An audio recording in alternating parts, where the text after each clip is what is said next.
अस्सलाम वालेकुम students, hope you all will be fine, safe and healthy. जो आज टॉपिक हमने डिस्कस करना है that is related to average. Average का कॉन्सेप्ट आप पहले भी पढ़ते आए हैं, हम उसको थोड़ा डिटेल में डिस्कस करेंगे। एवरेज का कॉन्सेप्ट हमारे यहाँ कॉमनली यूज़ होता है और इसकी बिजनेस में इम्प्लीकेशन बहुत ज़्यादा है। तो वो उन स्टूडेंट्स के लिए जिनके लिए ये कॉन्सेप्ट इतना क्लियर नहीं है, वेग है, मैं थोड़ा सा एक्सप्लेन करता जाऊँ कि average is a number expressing central typical value in a set of data. Data हमारे पास ऑब्जर्वेशंस हो सकती हैं, हमारे पास कॉन्टीन्यूस फॉर्म में हो सकता है, डिस्क्रीट फॉर्म में हो सकता है और हमारे पास रेंज में भी हो सकता है। जो हम डेटा डिस्कस करेंगे वो हमारे पास कॉन्टीन्यूस फॉर्म में होता है। So average can be of different types. Most commonly used हमारे पास एवरेज है वो मीन, मॉड और मीडियन है।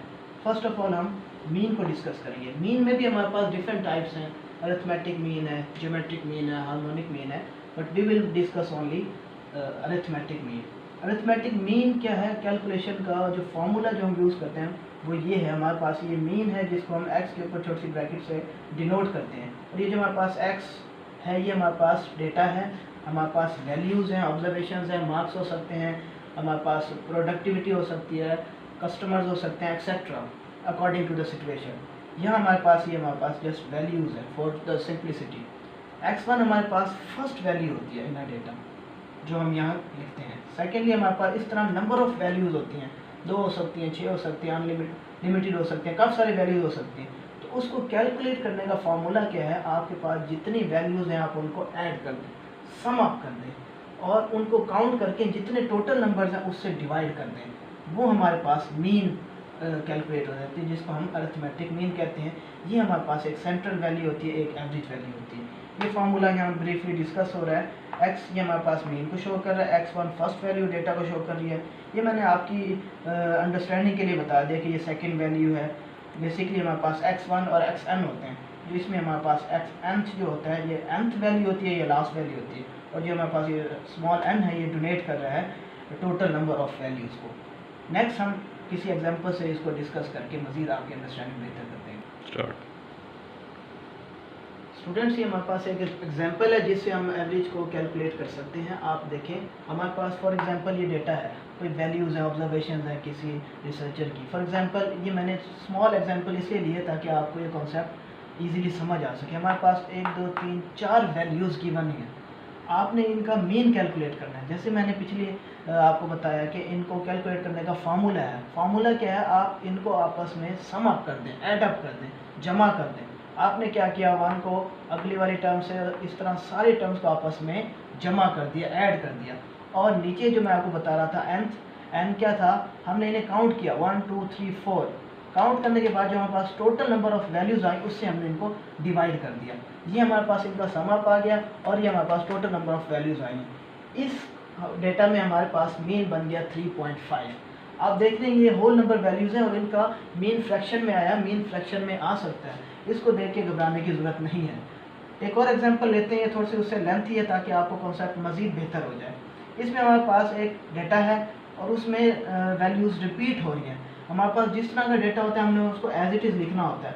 हमारे पास इसको कैलकुलेट करने का फार्मूला सेम है, सिर्फ आपने क्या करना है, आपने कोई वैल्यू मिस नहीं करनी।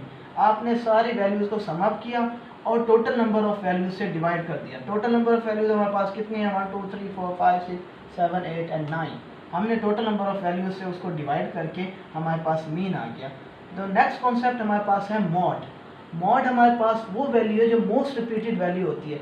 किसी भी कॉन्टीन्यूस डेटा में हमारे पास जो वैल्यू सबसे ज़्यादा आ रही होती है उसको हम मॉड कहते हैं।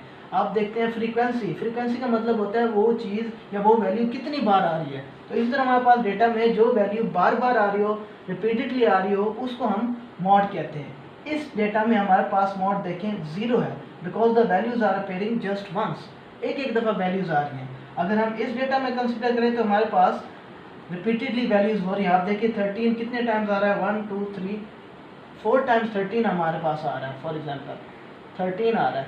आप देखिए 14 कितना दफ़ा हमारे पास आ रहा है? 2 टाइम्स। सो हमारे पास बाकी वैल्यूज़ 1 टाइम आ रही हैं। इसमें हमारे पास मॉड क्या हो जाएगा? इसमें हमारे पास मॉड 13 हो जाएगा, because it is the most repeated value. Students हमारे पास जो अनदर टाइप ऑफ मीन होती है वो उसको कहते हैं मीडियन। मीडियन बेसिकली क्या है, सेंट्रल वैल्यू हमारे पास, ऐसी वैल्यू जो हमारे डेटा में सेंटर में आ रही है उसको हम बोलते हैं मीडियन। फॉर एग्जांपल मैंने छोटा सा डेटा लिया ताकि आप लोगों को इजीली समझ आ सके। ये हमारे पास 5 वैल्यूज़ हैं। 5 आपको पता है ऑड नंबर है। जब हमारे पास ऑड नंबर की वैल्यूज़ हों किसी डेटा में तो उसका मीडियन कैलकुलेट करना रिलेटिवली ईजी होता है। आप क्या करते हैं, मिडल टर्म आपने ढूंढनी है, आप उसको सेग्रीगेट कर देते हैं 2 पार्ट्स में। मैंने इन 2 पार्ट्स को इधर कर दिया और इन 2 पार्ट्स को इधर कर दिया इक्वली। जो हमारे पास मिडल टर्म बचती है दैट इज कॉल्ड मीडियन। ये तो हमारे पास ऑड वैल्यूज के लिए। जब हमारे पास डेटा इवन वैल्यूज का हो देन व्हाट वी डू, हम बेसिकली करते क्या है, बेसिकली कॉन्सेप्ट वही लग रहा होता है कि आपने उसको सेग्रीगेट करना है, डिवाइड करना है इनटू 2 इक्वल पार्ट्स। लेकिन जब आप इवन में कर रहे थे तो हमारे पास सिंगल वैल्यू नहीं आती।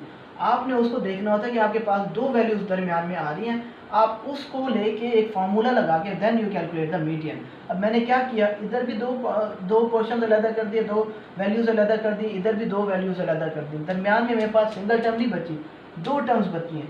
मैंने उन दोनों को प्लस किया और डिवाइडेड बाय 2 कर दिया, जिसके बाद मेरे पास मीडियन कैलकुलेट हो गया। सिमिलरली आप इसको इस फॉर्मूले से भी कैलकुलेट कर सकते हैं। When you have even values data, आप क्या करें, n आपके पास टोटल नंबर ऑफ वैल्यूज है। फॉर एग्जांपल इसमें हमारे पास n 6 था, तो मैंने क्या किया, 6 + 1 डिवाइडेड बाय 2, जो मेरे पास टर्म आई मैंने उसको कैलकुलेट कर दिया।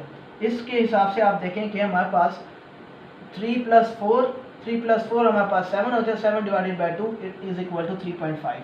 The most important thing is that while calculating median, आपके पास जो डेटा है आप उसको अरेंज करेंगे।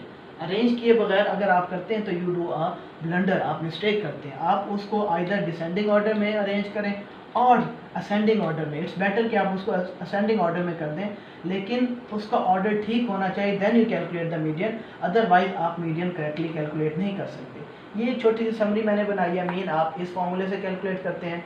मॉड मैंने आपको बताया मोस्ट रिपीटेड वैल्यू है, मीडियन आपके पास सेंट्रल वैल्यू है। ये छोटा सा कॉन्सेप्ट है जो आपकी बिजनेस में बहुत ज़्यादा इम्प्लीकेशन का हामी है। आप इसको अगर इजीली ग्रास्प करेंगे, अंडरस्टैंड करेंगे तो आपको बिजनेस में इसका बहुत ज़्यादा बेनिफिट होगा। Thank you so much.